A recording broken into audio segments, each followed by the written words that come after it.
ছোট মাছে যদিও অনেক বেশি কাঁটা থাকে, তবুও ছোট মাছে রয়েছে ভিটামিন এ এবং ভিটামিন ডি। আর ভিটামিন এ হচ্ছে চোখের জ্যোতি বাড়ায় এবং ভিটামিন ডি হাড়ের গঠনে সহায়তা করে।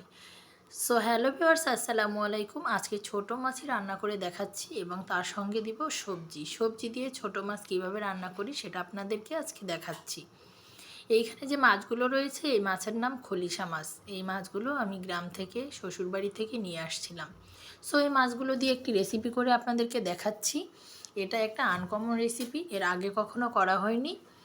এটার সঙ্গে একদম অরিজিনাল সবজি দিব, যেটা দেশি বেগুন এবং দেশি ধুন্দুল, এই দুটো একসাথে কেটে তারপর খলিশা মাছ দিয়ে কিভাবে মাখা মাখা করে রান্না করি তার সম্পূর্ণ প্রসেসটা আপনাদের দেখাবো। ভিডিও দেখতে দেখতে আপনাদেরকে একটু বলে রাখি, আপনারা যারা আমার ভিডিও দেখেন আপনাদেরকে একটা রিকোয়েস্ট করি, আমার ভিডিওর কোনো অংশটুকু যদি আপনাদের ভালো লেগে থাকে তাহলে অবশ্যই একটু চ্যানেলটি সাবস্ক্রাইব করে দিবেন। আর যদি ফেসবুক থেকে দেখে থাকেন তাহলে অবশ্যই একটা ফলো দিয়ে যাবেন, লাইক করবেন, কমেন্ট করবেন এবং শেয়ার করবেন। সো এখানে সব বাটা মশলাগুলো দিয়ে দিয়েছি। তার মধ্যে দেখেন কেটে রাখা বেগুন এবং ধুন্দুল।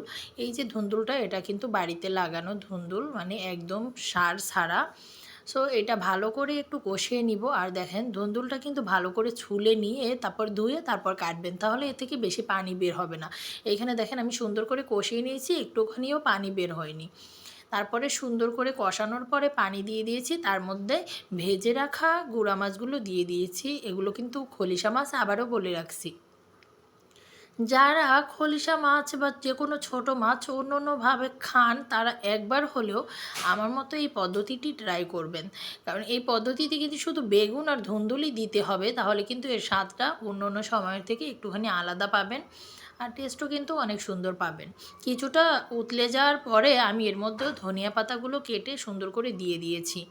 আবার মাঝে মাঝে একটু নেড়ে চেড়েও দিচ্ছি। এর মধ্যে শেষ সময় দিয়ে দিলাম টমেটো কাটা। এই টমেটোটা কিন্তু টক টমেটো নয়, যেটা বেশি টক ওই টমেটো দিবেন না, তাহলে কিন্তু স্বাদটা পাবেন না।